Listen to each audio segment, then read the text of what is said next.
दोस्तों आप लोग का बहुत सारा इंक्वायरी आ रहा था कि सर हम जो है SC ST हैं और हम UR में फॉर्म कैसे सबमिट करें, खास करके ये बिलासपुर उच्च न्यायालय वाला भर्ती है उसमें आ रहा। तो एक चीज़ समझ लीजिए, प्रत्येक अभ्यर्थी चाहे वो कोई भी हो, है ना, चाहे वो महिला हो, चाहे पुरुष हो, चाहे SC हो, चाहे ST हो, चाहे OBC हो, चाहे दिव्यांग हो, चाहे ESM है, एक्स सर्विसमैन हो, है ना, या फिर थर्ड जेंडर हो, दोस्तों वो UR में फॉर्म सबमिट कर सकता है। ठीक है, क्योंकि UR का तात्पर्य है अनारक्षित, या उसी को कई जगह सामान्य जनरल भी बोल दिया जाता है। उसमें कोई भी कैंडिडेट जो है फॉर्म सबमिट कर सकता है। ठीक है, तो अब मान लीजिए आप OBC कैंडिडेट हैं, ठीक है ना। अब चलिए इसी में हम एक फॉर्म भर के आपको बता रहे हैं। आवेदक का नाम तो एक से एक मान के चलिए इधर आप समझ लीजिए, ठीक है, पिता पति का नाम और पूरा नाम यहाँ पर लिख देता हूँ, जैसे कि राम कुमार साहू।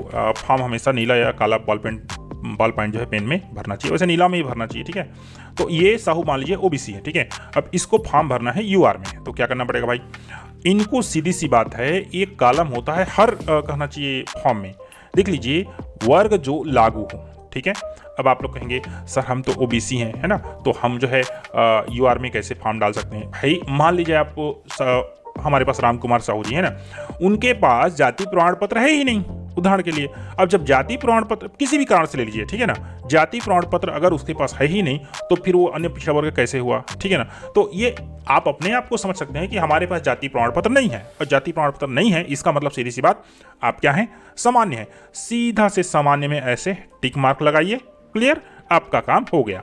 अब आपको क्या करना है, आगे आपको ये वाला जो कॉलम है संलग्नों की सूची, तो यहाँ पर आप जो है वो कहना चाहिए जो जाति प्रमाण पत्र का जो कॉलम है ना, जो प्रमाण पत्र है वो यहाँ पर संलग्न नहीं करेंगे, और कहीं पर नहीं दर्शाना है कि आप OBC हैं। अगर कहीं पर और फॉर्म में कहीं पर बोला गया, जैसे कि फॉर एग्जांपल के लिए यहाँ पर तो हमने क्या लगा दिया, सामान्य लगा दिया। ठीक है, एक बार यहाँ पर फॉर्म के ऊपर में जो है लिखना पड़ेगा आपको। ठीक है, आवेदक का वर्ग तो सामान्य या फिर अनारक्षित आप कोई भी यहाँ पर लिख सकते हैं। ठीक है, तो इस तरह से आप जो है OBC हैं, लेकिन अब जो है इस भर्ती में आप OBC नहीं बल्कि एक सामान्य वर्ग के कैंडिडेट जो है वो काउंट किए जाएंगे। क्यों? क्योंकि आपने इस फॉर्म में जो ऑप्शन था उसमें अपने आप को सामान्य में टिक लगा दिया, दूसरा आपने जाति प्रमाण पत्र का कोई यहाँ पर सर्टिफिकेट भी नहीं दिया, और तीसरा जो है आपने ऊपर में लिख दिया है कि आपका जो फॉर्म है अनारक्षित में है।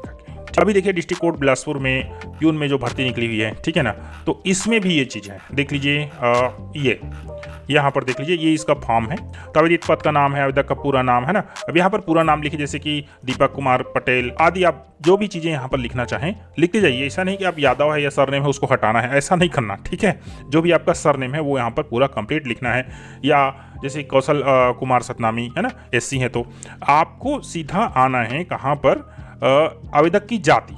ठीक है, तो देखिए यहाँ पर आपकी जो है जाति यादव है या पटेल है ये नहीं पूछा जा रहा है, बल्कि यहाँ पर जो कोष्टक में दिया गया है वो पूछा जा रहा है। ठीक है, देख लीजिए सामान्य है, अन्य पिछड़ा वर्ग है, अनुसूचित जाति है, अनुसूचित जनजाति। ठीक है, ये जाति का तात्पर्य यहाँ पर वर्ग है ना, ख्याल कीजिएगा, है ना, इसको आवेदक का वर्ग जो है लिखना चाहिए, वो ज़्यादा बेटर रहेगा। ठीक है, तो आप यहाँ पर सीधा लिख दीजिए सामान्य, आप अन्य पिछड़ा वर्ग से बिलोंग नहीं करते, अनुसूचित जाति से बिलोंग नहीं करते, जनजाति से बिलोंग नहीं करते। ठीक है, क्या लिख दिया आपने यहाँ पर, सामान्य लिख दिया।